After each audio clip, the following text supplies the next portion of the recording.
Esto implica que hay todos los hombres, hay una sola clase de hombres que trabajan, menos el presidente y su casta, que es la oligarquía. Eso que te están pidiendo devaluar, lo que te está diciendo es hambrear a la gente reduciéndole el salario. Términos El único técnicos, que no está de acuerdo, ¿acaso vos, Rolando? Dejanos a Moreno y a mí. Me van a hacer pasar por loco, es una combinación. Si no recomponen la relación alimentos con ingresos populares, de que haya mercado interno. Por eso no tienen futuro. Lo que tengo que tener es superávit fiscal. Yo con superávit fiscal te garantizo que no tenés inflación, que fue lo que nos pasó, o los desajustes que podés hacerlo con la Administración de Comercio. Lo haces con inflación, sí, emisión monetaria, lo haces con inflación, destrozás puestos de trabajo en los sectores que abastecen el consumo popular. Ustedes van a ver a continuación algo que va a ser un debate económico antagónico. Le voy a pedir al señor Guillermo Moreno que por favor que pase, que tome su lugar en el atril. Buenas noches, ¿cómo le va? Guillermo Moreno, fue secretario de Comercio, no necesita presentación. En el otro rincón, en la otra silla, voy a sentar al señor Javier Milei, le voy a pedir por favor. Viene, el señor Milei trae libros para adoctrinarme, siempre me trae libros. Quiero que este momento quede registrado, espero que después se sigan saludando, caballeros. Pero... Se conocían. ¿Verdad? Nos conocimos acá en América 24. ¿Y tenían diálogo profesional? Antes de conocerlo, no. La primera pregunta que les voy a hacer, voy a empezar con el señor Guillermo Moreno, es ¿por qué le pasó esto al gobierno? Vale decir, ¿por qué el gobierno está en este punto donde las cifras económicas, para hacer una síntesis sencilla, la inflación pasó del 25 al 42, la desocupación pasó del 7 al 9,6 en un año, la pobreza pasó del 27 al 33 y la canasta básica pasó de 11.000 a 17.000? Señor Guillermo Moreno. Bueno, parte de esos números están bien, parte son horribles. La pobreza no fue eso. Te podés imaginar que nosotros la pobreza en el año 2006, fin del 2006, medida por la señora Cynthia Poc, que es la que la mire ahora, para evitar esa tontería sobre la intervención del INDEC y todo eso. Con eso no terminamos más, ¿sí? Claro, entonces, la misma que mide ahora la pobreza, la midió en el 2006. En el 2006, fin del 2006, la pobreza registrada por el INDEC de Cynthia Poc, la misma que ahora, dio 26,9. Del 2006 al 2015, la economía creció un 54% acumulado, nadie lo cuestionó. Dejamos la desocupación en lo que vos lo acabás de decir y un poco abajo, nadie lo cuestiona. Pusimos la asignación universal por hijo, hicimos la moratoria jubilatoria y resulta que aumentamos la pobreza. Y aparte, nos dijeron que hicimos un boom de consumo que no era sostenible, de lo cual podemos ser opinables, pero nadie discutió el boom de consumo ni nadie discute la restricción externa. Con lo cual no hay ninguna posibilidad que la pobreza la hayamos dejado en esos números. Así que el debate está todo bien, pero tengo que empezar corrigiendo el número de la pobreza. Son las cifras, ni el INDEC miente ahora, ni el INDEC mintió antes. En todo caso ahora tiene una metodología distinta para el cálculo de la pobreza. Aumentó. La pobreza, estos la duplicaron al mes de abril o mayo, de acuerdo a cuando hagas la medición, y después está creciendo alrededor de 1 punto por mes, con lo cual vas a llegar a diciembre con 18 puntos de pobreza. Sobre los 6 y Chirola que la dejamos nosotros. Que no es poco, porque son 600.000 familias, 2.400.000 personas. Sí, es lo que se veía en la nota y lo que está pasando en el conurbano. 2.400.000 personas son lo que dejamos nosotros. No es que dejamos poco, dejamos muchísimo pobreza. 6% son sobre 10 millones de familias, aproximadamente 600.000 familias. 2.400.000 personas, si lo multiplicás por 4, una familia tipo, prácticamente 2 provincias del Chaco completo. O sea que ¿Sonó la campana, compañero? No, está bien, pero el debate, yo lo que hago es simplemente corregir una cifra de pobreza. Desde mi punto de vista, la sensación es que cuando Macri tuvo que ordenar los jugadores, por ejemplo, puso a Messi de arquero, que es fabuloso como delantero, pero es un enano para atajar. Digo, ese caso emblemático es el caso de haber elegido a un ministro de características keynesianas como Prat Gai, que le erra en el diagnóstico. Y eso deriva en un montón de problemas. El primer problema es entender la lógica de la inflación. La inflación es siempre en todo lugar un fenómeno monetario, pero cuando vos emitís tiene un impacto recién 18 meses después. Si Banoli te dejó la cantidad de dinero creciendo al 48%, si la bomba de los futuros te la llevaba al 80%, ¿sí? Evidentemente, vos tenías una inercia inflacionaria impresionante y además también erró en el diagnóstico del sobrante monetario. ¿Eso qué hizo? Que la inflación, gracias a la labor de Sturzenegger, va a estar en el 40 y no tenemos una hiper. O sea, ahí error grosero de parte de... O sea, ¿para vos es un mérito una inflación del 40? Comparado a lo que hubiera sido una hiperinflación, sí. Digo, me parece un número deplorable. ¿Sabés qué? Para mí, 0 es la única inflación tolerable. Pero, más allá de eso, digamos, hay que reconocer que frente al sobrante monetario, frente a la cantidad de emisión, frente a la bomba de los futuros, hubiéramos tenido un desastre monetario que nos hubiera llevado la pobreza al 60%, digamos, caída del PBI del 6%, hubiera sido un desastre. Ese es el primer punto. El segundo punto es cuando vos decidís corregir precios relativos, vos estás decidiendo reasignar recursos. Eso quiere decir que va a haber sectores que van a ganar y hay sectores que van a perder. Ahora, ¿cuál es el problema? El problema es que el capital no es plastilina. Como no es plastilina, no es que vos lo destruís de un lugar y aparece instantáneamente en el otro. En la transición se crean desempleados. Y si tenés rigidez en el mercado laboral, se amplifica más, eso te aumenta la pobreza y eso es lo que hace que la gente no pueda acceder a la canasta y se multiplican los pobres. ¿Por qué el gobierno de Macri, que dijo que venía a frenar la inflación, no está pudiendo? Bueno, vos sabés que en esto tenemos pequeñas diferencias. Hay cosas de las que dijo que coincidimos perfectamente, algunas, otras naturalmente no. Estas cosas me conmueven. Una de las Me van a cosas que conmover. no coincidimos es que obviamente yo hago economía política, es lo que estudié, y entonces hay sectores sociales. Perón nos enseñó que hay una sola clase de hombres, que son los que ¿Los qué? trabajan. Ah, Perón dijo, los marxistas dicen hay dos clases de hombres, explotadores, burguesía. Perón dijo, hay una sola clase de hombres que son las que trabajan. me reprobó en peronismo 1. El presidente que tenemos no corresponde a la tipología de los hombres que trabajan.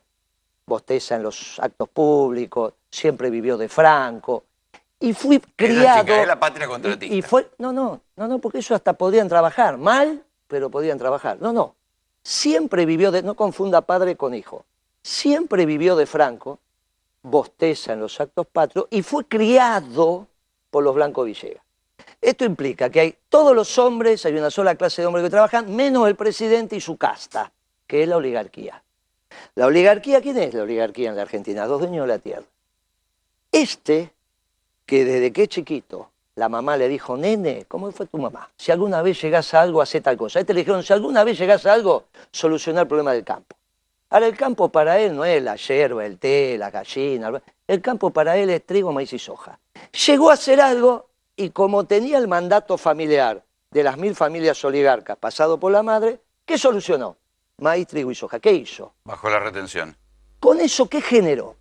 Generó la modificación de precios relativos, pero a favor de la clase que no trabaja, que es los oligarcas. ¿Cómo? Aumentando la comida. ¿Por qué el peronismo siempre se pelea con los oligarcas? Por el precio de la comida. Estos lo que hicieron fue aumentar exponencialmente el precio de la comida. Y ahí se tiraron un tiro en cada pie. Ahora, cuando vos aumentás el precio de la comida, después no te quejes que tenés inflación. ¿No? ¿Fue un error de Macri bajar las retenciones? Desde mi punto de vista, no. El modelo tal como estaba agotado. Los precios relativos habían generado una encrucijada en la economía. Digamos, había que salir del cepo de alguna manera, había que dejar que los precios se expresen, pero lo que no se podía hacer era no darle contención social a los que vos ibas a estar sometiendo a precios de los alimentos más caros. Eso vos no lo podés hacer. Vos no te podés olvidar del que tiene que morfar y vive con lo justo. ¿Cuál es el punto? Ahí te diría que el primer error es la salida del cepo. Si vos recordás, había 5 alternativas, 2 de ellas fueron desarrolladas, una fue desarrollada por mí, la otra la desarrollé con Nielsen y con Diego Giacomini, que básicamente constaba en retirar los pesos que sobraban de la economía y con eso vos liberabas el mercado. Y esto es así, digamos, o sea, yo te puedo dar un revólver, pero si no tenés las balas, no me puedes hacer nada. Hubiera sido eso hubiera tenido algunos efectos muy positivos. El primer efecto muy positivo es que el tipo de cambio no hubiera saltado, con lo cual el precio de los alimentos no hubiera saltado, no le hubieras pegado, ¿sí? Con lo cual, lo que Pero te hubiera... hay- no, pero dame un segundo. Sí. Con lo cual, te hubiera sido mucho más barato contener, digamos, a los que iban a estar perjudicados por la medida. El segundo punto, que tampoco es menor, no hubieras tenido que colocar la cantidad monstruosa de Levax que tenemos hoy y que nos condenó a tener altas tasas de interés. Es decir, es una hipocresía de Pratt Guy criticar a Sturzenegger por las altas tasas cuando dijo, no, no hay problema de money overhang. ¿Sí? Entonces, todo ese conjunto de elementos lo que hicieron fue hundirte en una recesión. Es decir, profundizó, o sea, ¿por qué? Porque donde vos tenías que crear puestos de trabajo y nuevo capital, ahora no entra. A ver, yo puedo no coincidir con las explicaciones de Guillermo, pero es verdad que los precios de los alimentos se dispararon al demonio. Mirá lo del aceite. Digo, el aceite no, se fue al 160% sin ninguna aplicación económica. No, sí, hay dos elementos que juegan ahí. Que vos sacaste las retenciones y que vos además devaluaste. Si vos hubieras hecho una salida limpiando el sobrante de pesos, no se te mueve el tipo de cambio. Vos liberás las retenciones, pero das contención a los sectores sociales y lo arreglabas por mucho menos plata. Pero explícame por qué lo de los alimentos se disparó el precio de los alimentos. Además de por Vos la fíjate retención. por qué no tenemos tantas contradicciones. O sea, estás buscando un debate y en el fondo estamos debatiendo. Sí, por eso vinieron, porque sé que son gente no es civilizada. porque él es básicamente, dentro de la cosmovisión de la economía, un neoliberal o lo que vos... Libertario. No es un oligarca. Entonces, ¿qué te No, dice? este no, si era arquero de Chacarita. Muy bien, escuchá. entonces, pero ¿qué te dice? No, pero incluso en su manera de pensar. ¿Qué es lo que te dice él?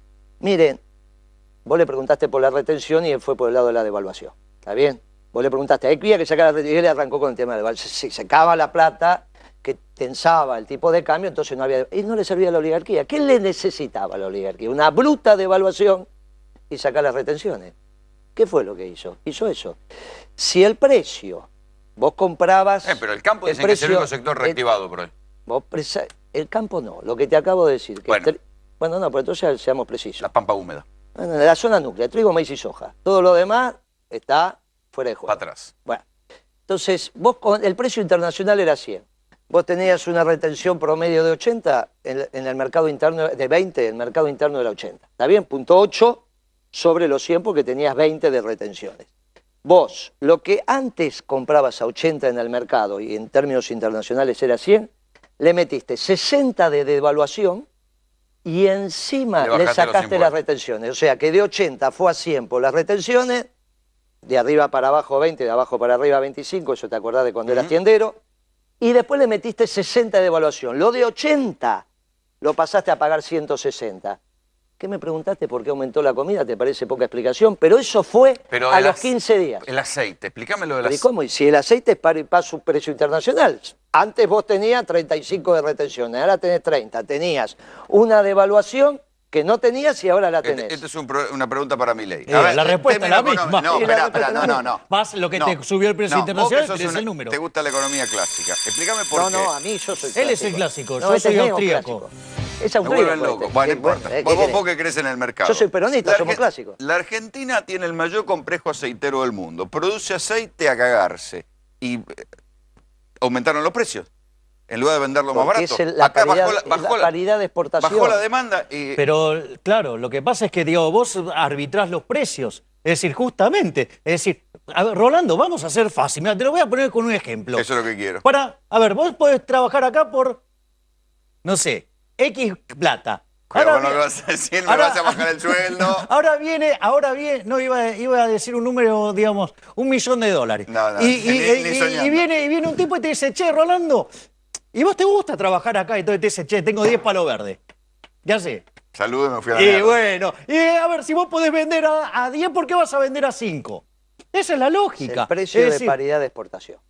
Vos lo que tenés que evitar, para ponerlo en términos el único que no técnicos... está de acuerdo acaso vos, Rolando. Dejanos vos lo que- a vos Moreno lo y que a mí. Me van a hacer pasar por loco, es una vos lo que combinación, el problema que tenés, que lo tiene cualquier gobierno, que el productor lo que quiere es vender al precio de paridad de exportación. Salvo que le pongas retenciones. ¿Para qué están las retenciones? Para disociar el precio externo del precio interno. Cuando vos sacás las retenciones y encima devaluás, si hubieses hecho lo que él estaba sugiriendo, que generó una astringencia monetaria para que no tuvieras las balas para ir a tensar en el mercado de cambio, y no es lo que le servía a la oligarquía. La oligarquía quería $1 de 16, ahora ya se está quejando porque dice que quiere 18, 20, 26, 40, 50. Y encima sin retenciones, con lo cual fuiste a precio pleno en términos internacionales y una brutal devaluación. Krieger Bacena devaluó también de una manera Ministro importante. de Economía Onganía, para los que no recuerdan. Pero puso las retenciones. Videla sacó las retenciones 4 años después. Entonces, la discusión... La Baña también. Primero vino la devaluación, después las retenciones, en el modelo Dualde. Lo puso Remes, puso las retenciones. Entonces, lo que tenemos que entender, por eso en esto... O sea que el problema fundamental es la combinación de las dos cosas. Claro, por eso no estás encontrando sangre acá. Si vos te... Sí, yo sí, me encanta viste que dijiste, ¿cómo sería sangre si vos me traes un economista oligarca? Pero hay muy poquito, tenés que ir a buscarlo a la sociedad rural. Pero cuando vas a la sociedad rural, el jefe de economistas de la rural, que es un empleado y es un gran economista, cuando empieza a debatir, si vos lo traes acá, en realidad se va a ir por las tarjetas, pero el modelo conceptual de él va a ser muy parecido al nuestro. O sea, yo te pregunto, ¿él podría ser presidente del Banco Central de un gobierno peronista? Perfectamente, si para nosotros la plata es neutral, el dinero es neutral. Y él tiene la misma visión. No tengo ningún inconveniente, porque los peronistas manejamos la economía del Ministerio de Economía, no del Banco Central.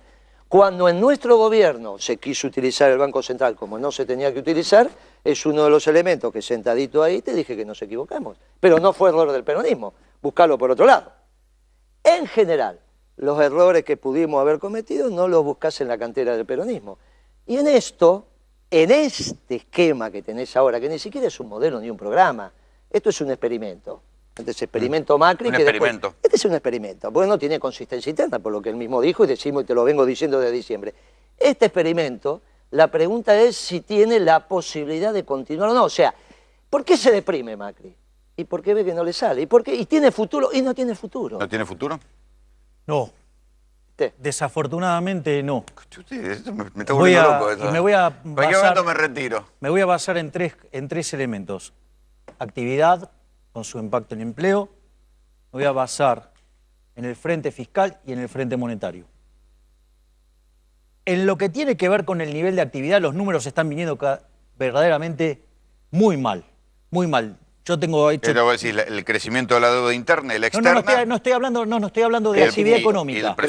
Los números de de producción industrial, de construcción, digamos, nivel de actividad, sí, bueno, eso sí. Viene todo para abajo, ¿sí? Y viene peor de lo esperado y el año va a terminar en entre 2 y 2,5% abajo. El PBI. Exactamente. ¿Qué es lo que significa esto? Que para que vos, por ejemplo, el presupuesto tiene una hipótesis de crecimiento del PBI de 3,5 puntos. Para que vos crezcas 3%, porque la cuenta no la seguía haciendo, porque es ridícula, vos necesitas que el PBI entre puntas crezca 7. Ese crecimiento vos lo viste a finales del 2009 y en el 2011, a principios del 2011. Es decir, o sea que no hay manera, ya es un dibujo. Con un contexto internacional que no lo tenés hoy. Con lo cual, no hay chance de que vos puedas lograr ese número. Te diría que, mira, si llegan a cerrar con 2, es un festejo. Primer punto. Vamos al punto, digamos, que a mí me parece más delicado. Con esta evolución de lo que tiene que ver con el gasto público encaminado a querer ganar una elección, ¿sí? El déficit fiscal global va a llegar a ser 12 puntos del PBI. 12 puntos del PBI es el segundo déficit más grande desde el año 61, que es cuando se computa el déficit fiscal en serio.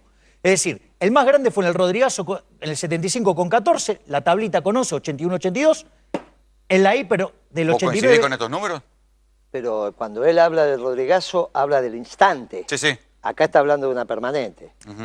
Después, digamos, lo tuviste en el 89 en 8 y la convertibilidad en 2001-2002 estalló con 7. Nosotros vamos a 12 en un contexto donde la tasa de interés en Estados Unidos está subiendo. Con lo cual va a ser difícil financiar al fisco. Si lo logra, lo va a hacer a los tiros con el Fondo Monetario. ¿Sí? Eso va a obligar que la economía tenga que ahorrar y con lo cual, dado el desajuste del sector público, vas a tener un brutal ajuste en el sector privado. Ahora, fíjense qué interesante. Pese a todo este diagnóstico, vean el puntaje que se puso Mauricio Macri a sí mismo, 8. ¿Se acabó el experimento Macri? ¿Esto que llamamos el experimento Macri? Definitivamente. Antes me gustaría hacer una aclaración retomando lo que dijo el colega y el comentario que hiciste en el corte, mientras estaban pasando el video. Me dijiste, no te creía mucho eso de la comida, y él habló sobre el déficit fiscal, que básicamente Aclarémosle a la gente, porque yo tuve una discusión con Moreno cuando empezó el año, cuando él decía, se están metiendo con la comida, van a generar situaciones de hambre. Yo le decía, bueno, es un poco exagerado ahora decir esto. Él habla de 12 puntos de déficit fiscal en la punta del año que viene. Y hoy coincidimos los dos que estamos en 10. 9, 8, cuando metes el fiscal, el cuasi fiscal es el que genera el Banco Central, estás en el entorno del 8, en el déficit argentino, digamos, que es municipio, provincia y nación, en los tres niveles de gobierno, más el cuasi fiscal, las LEVAC y compañía, ahí tenés 10 puntos. La pregunta es, y es un hecho absolutamente singular en la economía argentina, que con un déficit de 10 puntos del PBI, en vez de tener no solo un problema del sector externo, tenés un problema de mercado interno. ¿Por qué con el sector público gastando 50.000 millones de dólares más que la recaudación? Se están poniendo guita. A pesar de que vos retirás del mercado X cantidad y volcás en gasto público 50.000 millones más, no tenés demanda interna, como dice Labaña. ¿Cómo era el modelo? En general, vos tenés el mercado interno volando, cuando tenés un brutal déficit fiscal, que es lo que él contó de los... y te explotaba por el sector externo, te quedabas sin dólares.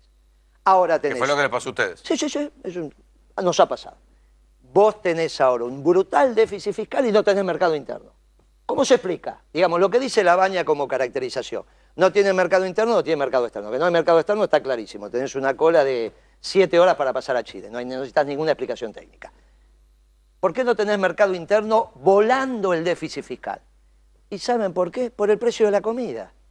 Porque ¿cómo funciona el mercado interno? El mercado interno son los ingresos populares, que son los salarios de los trabajadores, incluido tuyo, de todos los que trabajan, no de porque este vive de Franco, de todos los que trabajan, más las jubilaciones y las pensiones. Eso más 8 de cada 10 personas dicen que restringieron su consumo.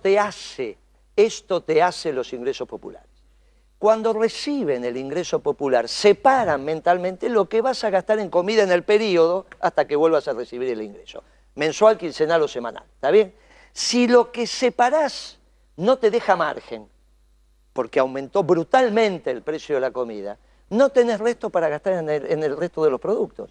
Cuando no te queda resto, empiezan a cerrar los comercios minoristas, los mayoristas, la distribución y finalmente la línea de producción. Conclusión, el complemento del diagnóstico de Labaña es que estas bestias aumentaron tanto el precio de la comida que no tienen ninguna posibilidad, si no recomponen la relación alimentos con ingresos populares, de que haya mercado interno.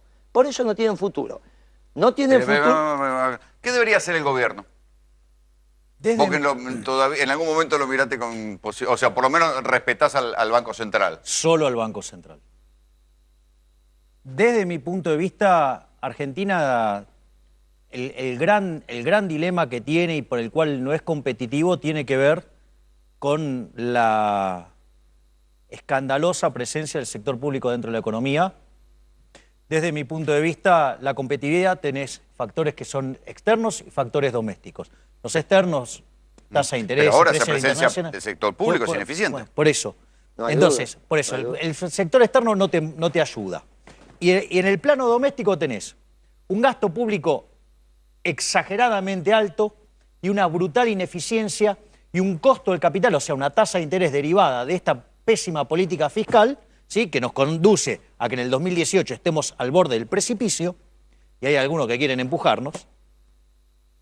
Eso hace, ¿sí?, que la única forma que vos podés reconstituir la competitividad es bajando el salario real contra la productividad. Es decir, eso que te están pidiendo devaluar, lo que te está diciendo es hambrear a la gente reduciéndole el salario. El verdadero dilema de la Argentina es o bajo el gasto público o voy camino a ser un país pobre. ¿Por qué? Porque esa carga del sector público sobre la economía te exige o que tengas un nivel de productividad fenomenal, para lo cual tiene que estar volando la inversión, y la inversión no vuela porque no tenés ahorro público, porque si devalúas el ahorro se va al exterior, ¿sí? Entonces, digamos, y además no tenés respeto de derecho a propiedad, no tenés forma de hacer rentables las inversiones, Con lo cual, no vas a tener ganancia de productividad, lo único que te va a apuntar es a bajar el salario real. Entonces, si vos no le sacás el pie de encima a la economía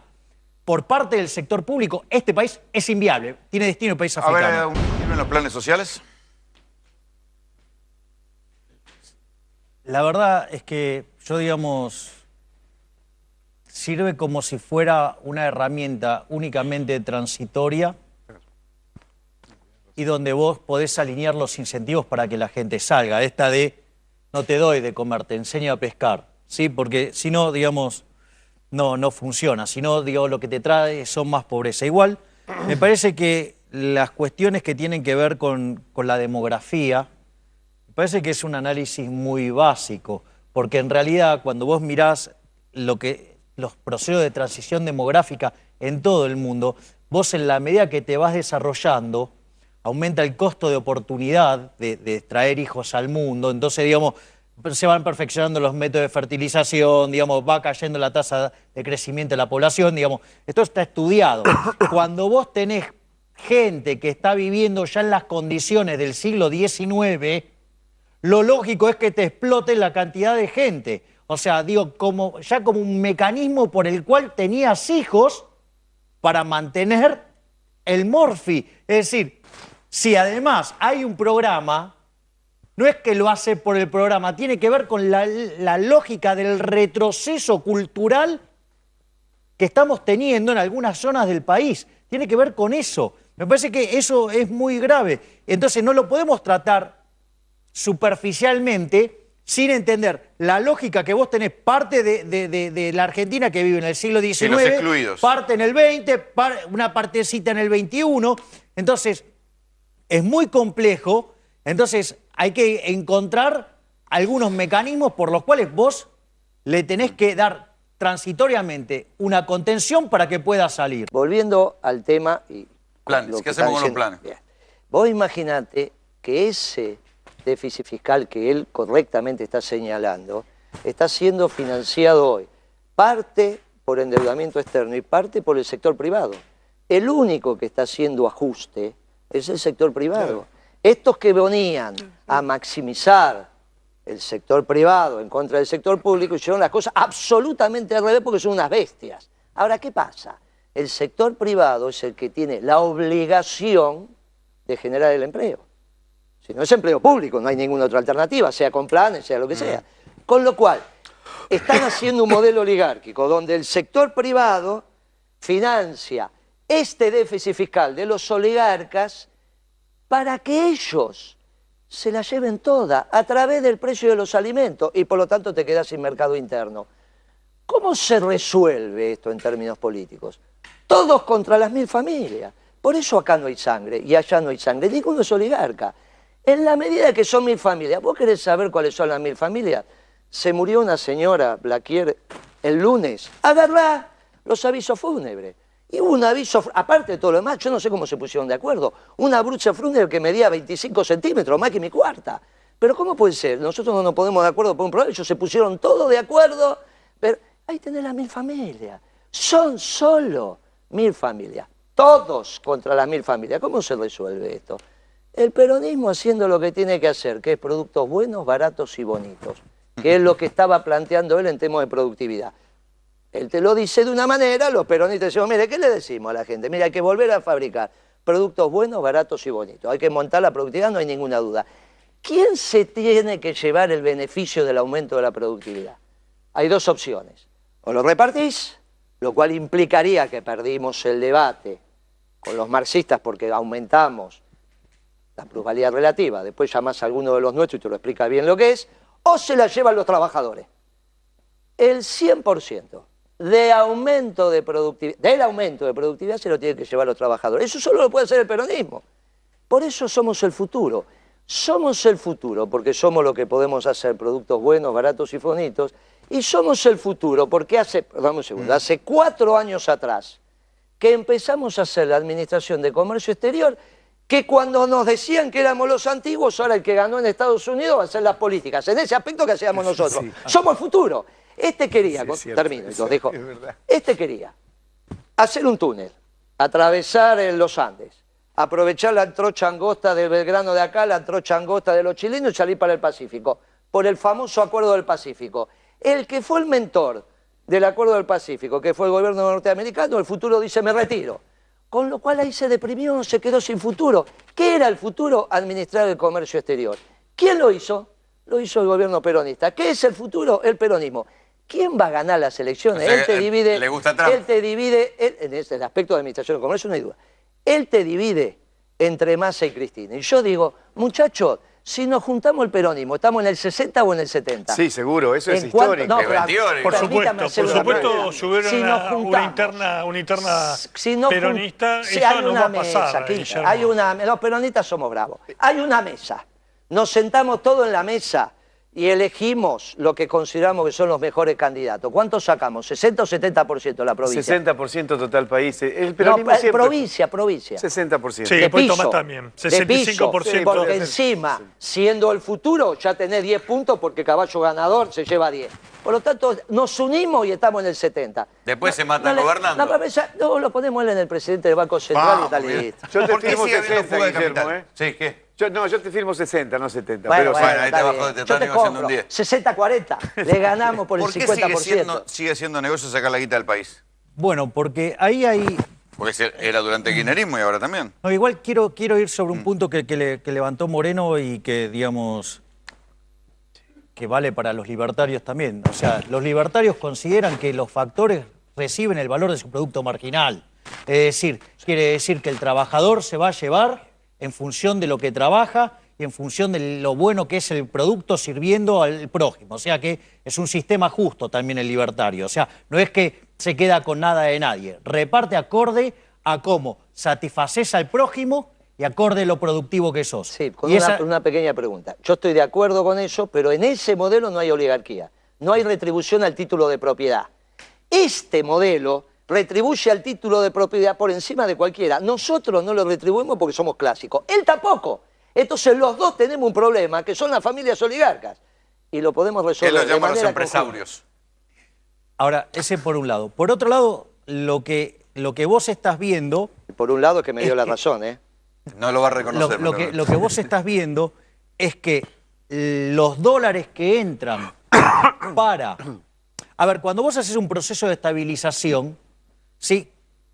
Frente a una estanflación, como es el caso de Argentina, que vos necesitabas política fiscal activa, pero para expandir la oferta, y política monetaria restrictiva, como la política fiscal no hizo su trabajo, vos tenés una tasa de interés demasiado alta, te ingresan fondos en el propio proceso y te aprecia la moneda. Entonces vos tenés fondos entrando para tomar esa especulación y por otro lado tenés gente huyendo del dinero, que este es el dato importante. Hoy ya está cayendo la demanda de dinero, ¿sí?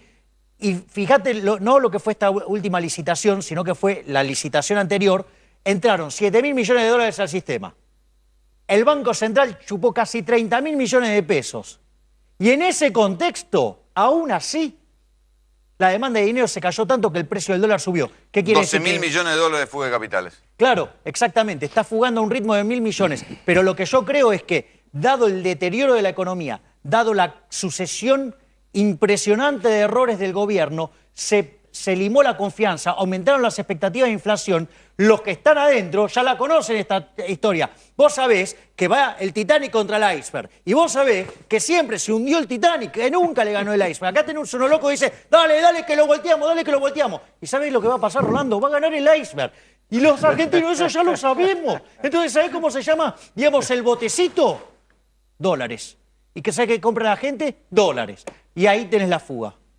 Y en ese ¿Y en el esquema, iceberg? y en ese esquema. No, el iceberg ellos nosotros le vamos a pegar apuntaron. solo. Lo que pasa es que estos tienen 3 etapas. Siempre son iguales, porque aparte vos los conocés y son un tipo de barrio. Cuando llegaron al gobierno, durante 9 meses, son los cancheros del barrio. Y entonces los tipos tienen la mejor pincha, la mejor MA, los tipos se la saben todas. De repente pasan a la segunda etapa, post-Trump. Se deprimen. ¿Qué pasa cuando se deprimen? Y se encierran en el cuarto. No se encierran, cierran la puerta, porque siempre tiene que haber alguien a salvarlo. Entonces nosotros cuando íbamos al cuarto se poníamos que llave. Entonces dice la madre, dice, che, ¿qué pasa con el nene? No, está en su cuarto. La mamá pasa cerca pensando que está con alguna chica, que yo hasta que no siente ruido. no siente ruido, acerca la cabeza, uy, no pasa nada, ¿qué pasa? Abre la puerta despacito y lo ve al nene en posición fetal. Uy, dice, nene, ¿qué te pasa? Se sienta en la cama y le empieza a rascar la cabeza. El nene le dice, uy, lo que pasa, mamá, que estoy deprimido, las cosas no me salen. Y la mamá, ¿qué le dice? Que lo quiere mucho. Nene, no te aflijas, vos sos perfecto, el problema no es tuyo, el problema son los otros. Porque como es un pueblo lleno de vagos que no trabajan, el problema no sos vos. Entonces ellos, como están convencidos que el problema no son ellos, piensan que por primera vez van a hundir el iceberg. Ellos le apuntaron al iceberg y le dicen, ahora lo hundimos. ¿Por qué? Porque soy el hijo de la oligarca. Te sabotea el debate. Hasta me usan los ejemplos. No, si este ya lo es bueno el ya lo ejemplo, usamos, ¿no? lo usamos. Vamos, gracias. Te lo complementé con un análisis psicológico para que. Gracias. Te complementé por qué le apuntaron al iceberg. Yo quiero, Estas son quiero unas agregar... A ver, yo lo que veo es que, y quiero ir por el tema de la nota, digamos, y que te diría que este gobierno está reprobado. Digo, al margen de que este gobierno es un gobierno estatista, no es un gobierno... No, por favor. No lo ensucies con la palabra liberal ni de neo, que no hay ni neoliberalismo. Re liberal. A El ver, problema es que no pueden. No, esto no es liberalismo seguro. O sea, si no, digamos, podemos discutirlo. A ver, este gobierno aumentó la inflación, hizo caer el PBI, aumentó el desempleo, cayó el salario real, aumentó el déficit fiscal, aumentó los pobres, sí, aumentó la deuda. Son todos datos malos. Y todo lo que tiene que ver con... ¿Puede corregir? Suponete que a vos te dijeran, bueno, a ver, te escuchamos, vos que rompes tanto los huevos, vení, ¿qué harías? Sí, se puede A él no, corregir. porque no lo van a llamar. Pero poné que te llamen a vos. ¿Puedes Digo, corregir? Sí, vos lo podés corregir. Podés, Sin cambiar de gobierno. A ver, vamos a... Dentro de su propia lógica. Yo lo voy a poner en estos términos, vamos a hablar en serio. A ver, si este gobierno no cambia, se va a pegar la piña. Digo, así de fácil. Dejémonos de joder. Sí, y va a sufrir mucha gente. Con lo cual, lo que tiene que entender Macri, que si quiere hacer algo en serio, se tiene que poner el traje de Pellegrini. ¿Sí?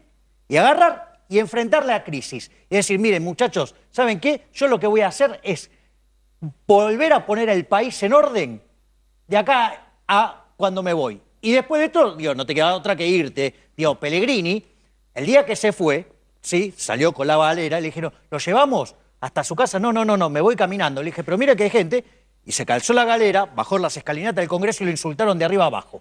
Pero después sentó las bases para el crecimiento que nos convirtió en la quinta potencia mundial. ¿Qué quiere decir esto? ¿Hay chances de hacerlo? Sí. Hay chances de racionalizar el fisco. Hay formas de hacerlo, ¿sí? Y hay formas de que vos puedas ir consiguiendo el financiamiento, porque también lo que hay que entender es que vos no podés salir de una solución estatista a una solución libertaria de forma instantánea, porque la estructura de capital no te lo aguanta y dejás un ejército desocupado. No podés hacerlo, digamos, instantáneo. Lo que sí vos tenés que hacer, por ejemplo, las tarifas. Las tarifas, digo, ese subsidio hay que eliminarlo de cuajo. ¿Por qué? Porque era algo que pagaban los más vulnerables y beneficiaban a los que más tenían. Ahora, ¿qué hizo este gobierno? Lo hizo todo mal, porque vos podrías, por ejemplo, haber extendido los plazos de las concesiones, podrías haber reprogramado las inversiones, podrías haber aumentado el endeudamiento, podrías haber dado garantías, y eso te hubiera permitido hacer que los precios suban gradualmente. ¿Qué quiere decir? Ponías el contrato en shock, podías hacer viables las empresas, si tenían déficit de caja, conseguían la deuda porque ahora era un negocio viable, o si no venía alguien de afuera y ponía la plata. ¿Sí? Ahí, por ejemplo, te eliminabas 4 puntos del PBI. Es más, ya te digo, por ejemplo, el tema del subsidio a los petroleros, nada, cero. ¿Sabes lo que hago? Me siento con los muchachos y digo, a ver, ¿cuánto le debo? Tanto. Te pongo la plata y te doy un bono y se acabó. Las señales de precios son sagrados. Metete con mi vieja, pero no con... Pará, dame un segundo. Sí. Vos fíjate esto, con el tema que discutíamos, que recién hablábamos con Moreno. Él estaba a favor de las retenciones, yo no, pero creando una malla de contención social. Es decir, lo que él, ¿por qué? Porque para mí los precios son sagrados. Entonces, lo que él ponía de retenciones es en el fondo, el costo fiscal que yo estaba dispuesto a asumir para dar la contención social. ¿Sí? ¿Pero por qué? Porque para mí lo que rige a la economía son los precios. Y ahí todos los agentes se me coordinan. Cuando vos haces un plan de racionalización fiscal y la gente lo nota, con la destrucción de capital que hubo acá, los retornos son enormes y te llueven las inversiones, pero necesitas sacar a los estatistas y poner gente que piense en serio y que sepa que el cáncer de este país es el déficit fiscal. Suponete que a Macri le da un cambiar. ataque de peronismo y te llama y te consulta. ¿Qué debería hacer? Lo primero, dejar de ir al psicólogo, porque no le da resultado. Después ponerse a trabajar. Y después Pero no, vamos a una medida concreta, vamos. Bueno, lo primero que tiene que hacer es entender que hay dos vectores de competitividad en la Argentina. Es el precio de los alimentos y el precio de la energía. ¿Está bien? Esta es una economía subóptima que vos la llevás al óptimo en la medida en que hay dos precios, dos elementos que tenés que regular. En esto, por eso yo lo pongo a él en el Banco Central, pero no le doy el manejo del Ministerio de Economía. Lo que tenés Está que bien, ordenar- está bien. Te mandó al Banco Central. Lo que no, lo que Sabe tenemos... que le hago la inflación cero. No, y a mí no me molesta, si para eso lo quiero. Se ha formado Yo un no tengo- gabinete. Sí, yo no tengo se ha ningún formado un inconveniente. gabinete. Ahora, hay dos precios, que es la energía y los alimentos, que son los elementos que tenemos que ordenar porque son los que generan la competitividad del resto de la economía y con competitividad en la economía vos podés generar El trabajo. kirchnerismo para re Luis Cachazo con el precio no, sostén al pero- petróleo, no, me parece. Pará por un poquito, ya vamos a llegar. Hay dos elementos macroeconómicos indispensables que tienen que ver con el ABC del modelo peronista, incluido el de los últimos 12 años, que es el superávit fiscal y el superávit comercial. Nosotros somos los que empezamos a hablar de superávit gemelos. Hasta que nosotros llegamos al gobierno se hablaba de déficit gemelos. Lo que estaba estudiando la economía, los déficits gemelos. Nosotros instalamos los superávit gemelos. Que Pero es, duró poco. No, ¿cómo poco? En los 3 años de Néstor. No, recién tuvimos el primer déficit fiscal en el 2009, producto de la crisis. No, eso no es así, de ninguna manera. Y superávit comercial, les guste o no nos guste, nos fuimos con superávit comercial. Entonces, no hay ninguna duda que macroeconómicamente tenés que ir a superávit fiscal y tenés que ir a superávit comercial. ¿Por qué le doy al Banco Central? Porque si yo tengo superávit fiscal, él es neutro. Lo que me tiene que garantizar es la cantidad de dinero, que me aumente la cantidad de dinero en tanto y en cuanto hacemos crecer la economía. Con lo cual, alineo la tasa de interés nacional, en pesos con la tasa de interés en dólares y resuelvo el tema de indiferencia de un pueblo que se acostumbró a tener los precios de mediano plazo, esto es de inversión en dólares, y los del gasto corriente en pesos. El kilo de pan, ¿cuánto está? 30 pesos. ¿Cuánto está tu auto? 20.000 dólares. ¿Viste? Esto es una cosa muy especial del pueblo argentino. El mediano y largo plazo en dólares, corto plazo en pesos. ¿Cómo alineo las dos curvas? Teniendo la tasa de interés alineada en pesos y en dólares. ¿Cómo consigo eso? Alineando la inflación doméstica con la inflación internacional. Cuando nos empezamos a desalinear, que fue durante el año 2005, es que tuvimos que recrear la Secretaría de Comercio. Obviamente hicimos virtud de un defecto, se nos empezaron a desalinear. Cuando se nos desalinearon los precios locales con los internacionales, producto de la revolución energética norteamericana, cosa que también hablamos hace mucho tiempo, tuvimos que salir al Ministerio de Comercio Exterior. Ahora, eso que hicimos hace 4 años, hoy se está instalando en aquel país que produce el 25% de todo lo que se produce en el mundo. Si esto lo sabemos hacer los peronistas y encima, porque sabes que somos así, nos vamos a juntar, el futuro es peronista. Yo no sé a qué llaman populistas, el futuro es peronista. peronista con Milei en el Banco Central. Sí, Javier, pero sí, ¿qué problema hay? Lamento tener que disentir, pero los datos mandan y Argentina viene... Mirá, antes de que Argentina era el 5º país del mundo en torno a la década del 40 y cuando llegamos previo a la crisis del Rodrigazo ya estábamos en el lugar 28, o sea que el proceso ya venía para atrás. Argentina ya había perdido mucho contra el PBI per cápita de Estados Unidos. Nosotros teníamos 97% de PBI per cápita respecto de Estados Unidos. Hoy tenemos 15%. Y por otro lado, si vos agarrás los últimos 40 años, el peso del Estado en la economía argentina era 20%. Hoy es 48%. Digo, los datos hablan solos. O sea, estamos agobiados de Estado. Es decir, esta economía está excedida de Estado. El que está en blanco, la verdadera presión que soporta ronda en el orden del 67%. ¿Estamos agobiados de Estado? No, primero, con respeto, pero es un debate, obviamente no voy a coincidir con el colega. Lo que aconteció en la década ganada, sin ninguna duda, nosotros reindustrializamos el país.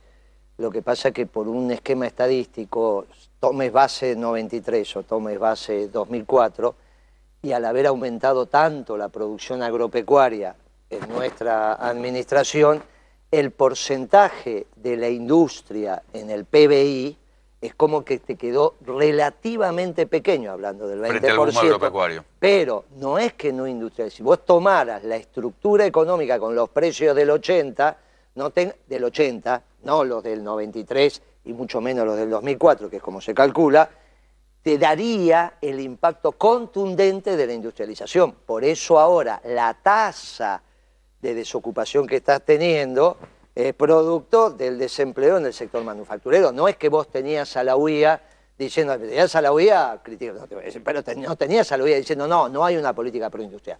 En nuestra década hubo una Ahora política sí están empezando a putear, ¿eh? Ahora, no hay ninguna posibilidad de industrializar la Argentina con déficit fiscal, porque es una economía bimonetaria. Claro. Entonces hay que entender, lamentablemente, que el pueblo argentino, no solo los inversores calificados, desde la década del 60, que cuando tienen un problema de estabilidad en términos inflacionarios, la reserva de valor pasa a ser el dólar. Esa ya es una Entonces decisión. Cavallo tenía razón. No tenía razón Cavallo. La que no tenía razón era en el Banco Central cuando hicimos, porque cuando vos disparás el monstruo y el monstruo se despierta, el que tenía razón era Kirchner, cuando decía, no nos metamos. Ese es un tema que lo dejamos transitar. Y te lo expliqué antes, cuando recreamos la Secretaría de Comercio es para bajar la tasa de inflación en términos internacionales para que se alineen las tasas de interés real en términos de peso y el dólar, y vos hacés la curva de indiferencia entre una moneda y otra y gastás lo que tenés encanutado. Cuando esto se te desordena, te genera un proceso al inverso, porque lo que vos hacés con los pesos, que es lo que empieza a pasar ahora, es disparar contra el dólar, y eso es irreversible. Ahora, para ajustar sin ninguna duda la tasa de interés local a la tasa de interés internacional y por lo tanto las tasas de inflación, ¿por qué le dejo el Banco Central? Porque es neutro. Lo que tengo que tener es superávit fiscal. Yo con superávit fiscal te garantizo que no tenés inflación, que fue lo que nos pasó, o los desajustes que podés hacerlo con la Administración de Comercio.